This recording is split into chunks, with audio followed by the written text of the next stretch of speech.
We have Aeiramique Glass Blake. You are a congressional candidate in California's District 51. Yes. How are you doing? I'm doing great. Thank you for having me here. Yeah, thanks for being here. Let's get right to it because everyone wants to know, and this is always my first question that I ask congressional candidates, why are you running for Congress? I'm running for Congress because I'm pissed off. Oh. I'm angry.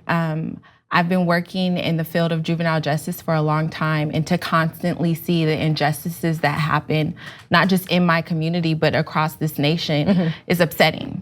So instead of complaining about it, I decided to do something about it. I love that. Let's get into specifics because you mentioned recently putting your body on the line. What does that mean to you? So putting your body on the line is taking it a step further. Like marches and rallies are great.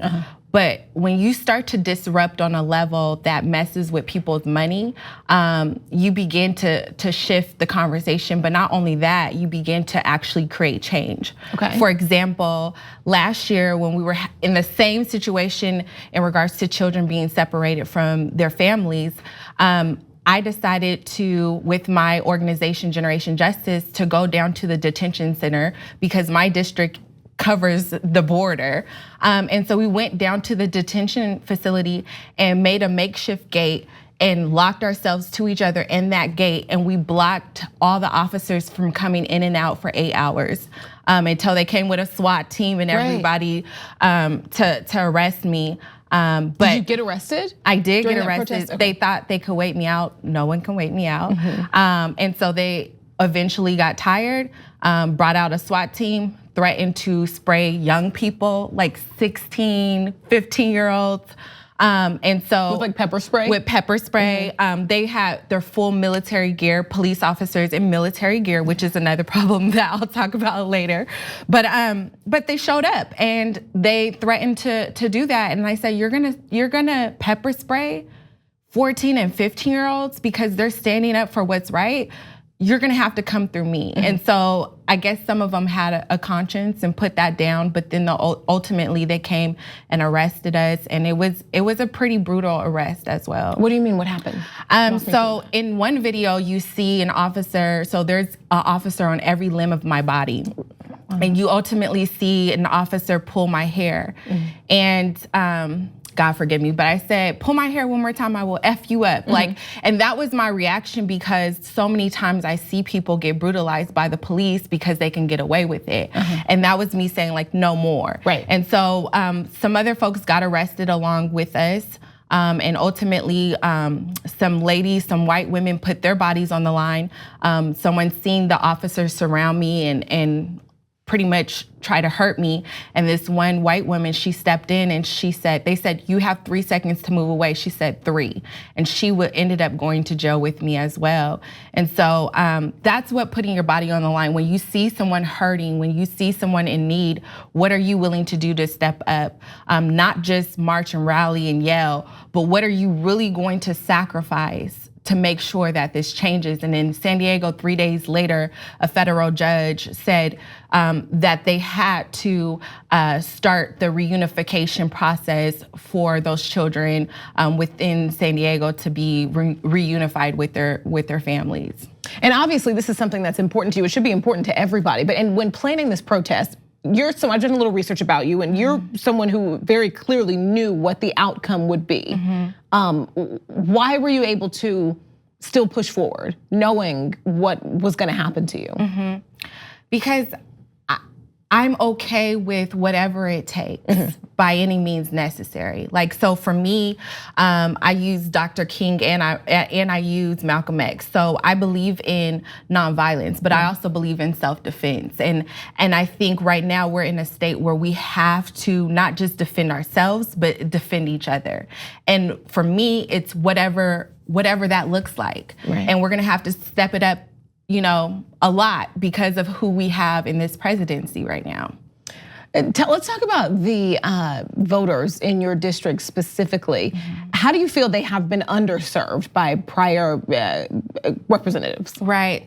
So right now we have an incumbent right now that is sitting in the congressional seat who just has not showed up for the people. He does not show up. In what way? in any way, in any capacity. So when we talk about the intersectionality of mass incarceration and immigration and private prisons, he took money from private prisons. So you're showing us with your actions that you're not for us. Right. When you're taking money from the very people who are oppressing and suppressing us, right? And so that's an issue in itself. But when you forget who voted you in and you forget who you represent, that's a problem, And so ultimately, we have Imperial County, so the 51st district, the way it's district out, which is another issue. Right, I figured you'd be going there, yeah. Which is another issue, is so spread apart. So we have, I cover a district that is about an hour and so away. And that is another border area. And when I showed up, they are in complete support of me running for office because they have not been represented at all. They feel neglected. You have pollution with the New River and Salton Sea, and pollution running from Mexico into San Diego and in El Centro and Imperial County. Huge issue. People have asthma. People, are sick.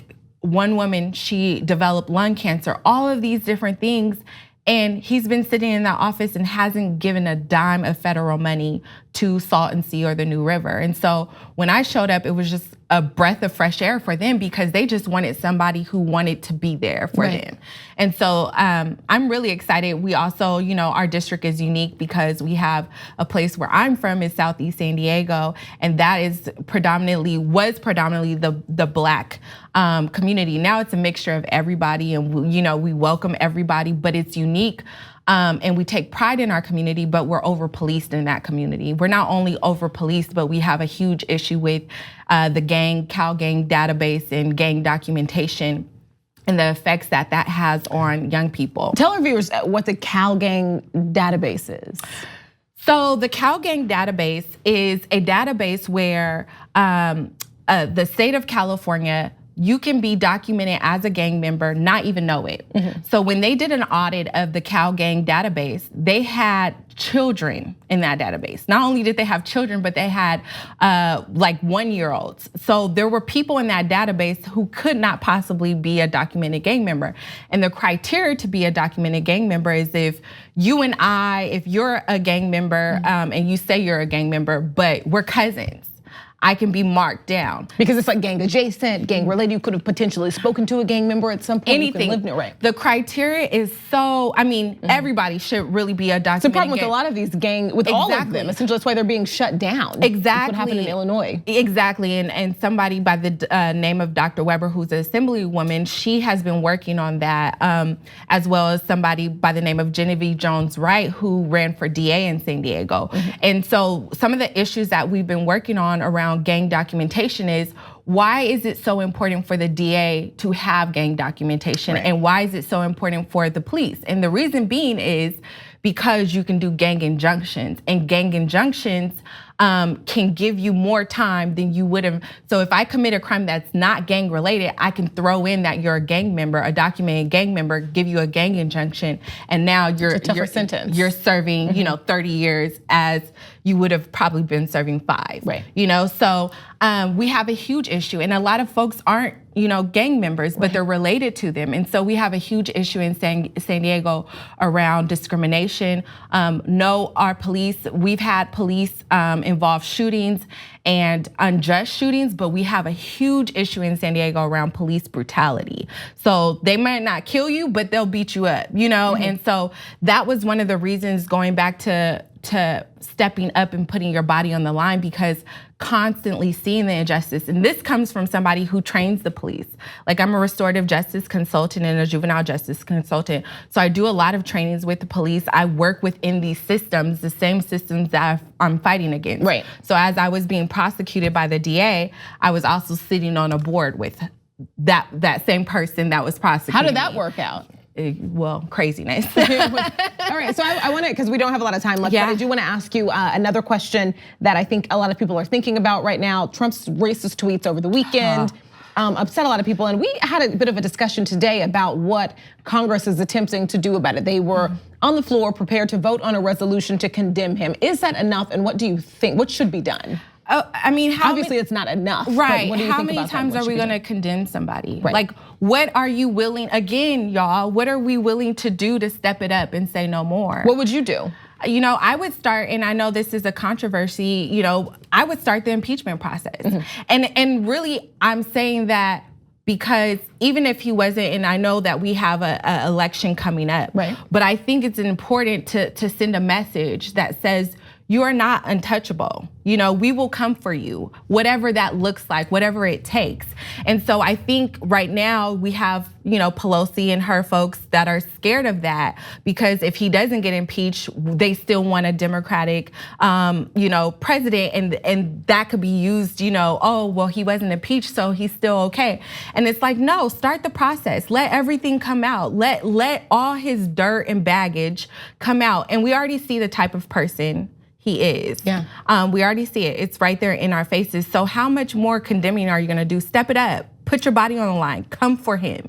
I think that's a great way to end this. And I'm so sorry we have to wrap it up because I would love to talk to you much more. But Aeiramique Glass Blake running for Congress in California's District 51. Thank you so much for being here. It was great to talk to you. It was nice to meet you. 2 easy ways to follow the Young Turks. One is hit the subscribe button down below. Then you're a TYT subscriber. And second is ring the bell. And when you do that on YouTube, you're notified of our videos.